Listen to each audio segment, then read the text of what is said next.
Diz aqui, ó. Vamos dar uma olhada. Peraí, volta aqui para mim, antes de eu botar minha citação. Vamos dar uma olhada nessa questão de celestificar o anjo. O que você acha do meu termo aqui? Celestificar, não é? Vamos lá, você entende o que eu quero dizer. Como que celestifica um anjo terrestre? Vamos dar uma olhada lá, então. Vamos ver aqui esse processo, como que acontece. Então, aqui falando da adoção. O pai leva ele para um determinado lugar, o coloca num lugar alto, ele faz uma cerimônia e todos se ajuntam e ele diz: eu quero que todos saibam que este é meu filho. E eu adoto meu filho. Eu quero que todos saibam daqui em diante que o seu nome... Eu o vesti, eu coloquei uma veste especial nele. Provavelmente a veste do pai, né? E eu quero que saibam que seu nome é tão bom em qualquer cheque que ele fizer quanto o meu. Ele é meu filho, eu o adoto na minha família, ainda que tenha sido meu filho desde que nasceu.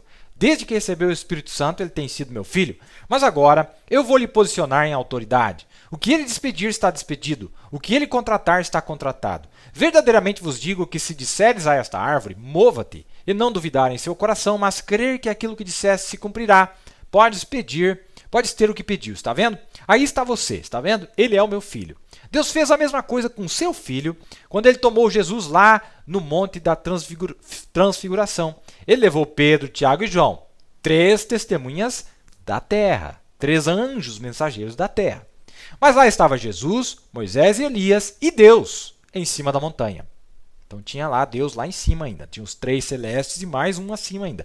Lá estavam eles em cima da montanha. E de repente, eles olharam e Jesus estava glorificado diante deles. Está certo isso? Quantos conhecem a Escritura? O que ele fez? Ele o vestiu no seu manto de imortalidade. Foi celestificado, né? Vamos usar essa palavra aqui para você entender, não é? Então ele deixou de ser terrestre e naquele momento Deus deu uma prévia o que ele faria com Jesus antes dele morrer ainda. Deus deu uma prévia, falou: vocês querem saber o que eu vou fazer com meu filho? É esse estado que ele vai estar aqui no milênio. Olha que coisa maravilhosa. Já estou gostando da lição. É nesse estado que ele estará aqui no milênio. E nós vamos ver que o profeta fala muito disso aqui. Nós temos tempo aqui, está gostoso aqui. Um clima bem gostoso aqui dentro do estúdio. Então vamos lá. Jesus, não é, deixou de sair da sua natureza terrestre e agora toma um aspecto celeste. Não é? Ele toma um aspecto celeste. Então, ele era um mensageiro terrestre celeste. O mesmo. Não é? Manto de imortalidade. E disse que suas vestes brilhavam como o sol. Presta bem atenção nessa palavra. Suas vestes brilhavam como o sol. Tá certo? E uma nuvem os encobriu, e Pedro, Tiago e João prostraram em suas faces, e eles olharam e lá estavam Moisés e Elias falando com ele. E Moisés tinha estado morto e enterrado numa sepultura não identificada por 800 anos, e Elias tinha tomado uma carona de carruagem para o céu, 500 anos antes. Uau! Mas eles ainda estavam lá estavam eles conversando com ele. Vejam, ele havia levado Jesus para cima para ver eles. Quer dizer, olha, Deus elevou Jesus mais alto para ver eles que estavam no céu, para verem do que se tratava. Ver lá, mostrar a ele estas coisas. E eles falaram com ele, tiveram uma conversa com ele, não é? Muito interessante, brilhou como o sol. Presta atenção nessa palavra sol, porque isso vai ser muito importante na nossa lição. Aqui está o relato bíblico, Mateus 17. Diz assim: 6 dias depois, tomou Jesus consigo a Pedro, Tiago e João, seu irmão, e os conduziu, em particular, a um alto monte. E transfigurou-se diante deles, e o seu rosto resplandeceu como o sol, e as suas vestes se tornaram brancas como a luz, e eis que lhes apareceram Moisés e Elias falando com ele. Muito bonito. Muito interessante, não é? Muito interessante.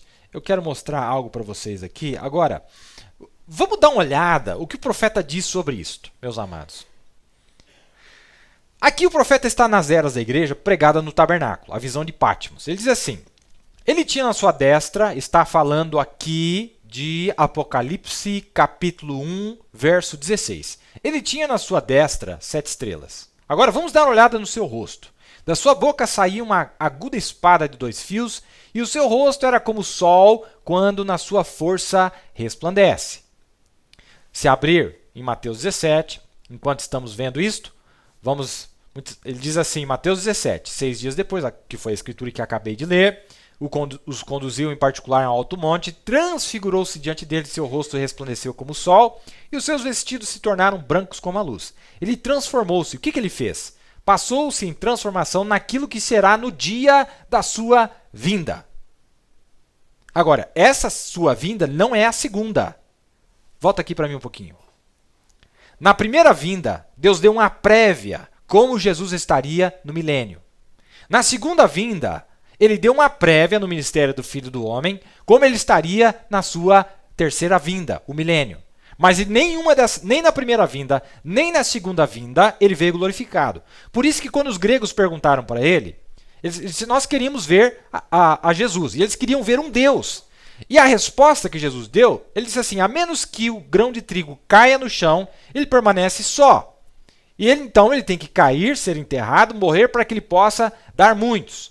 E ele disse, ele estava falando de sua glorificação.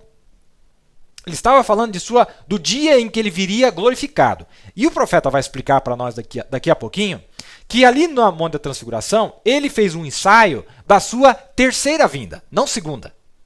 Não, porque ele diz assim, Moisés, Elias, que vem para os judeus, né? Eu já vou ler para vocês aqui. E depois que esses dois vêm, Moisés e Elias, como diz lá em Apocalipse 11, depois que isso acontecer, então o Filho do Homem glorificado aparece. Ele nunca apareceu glorificado.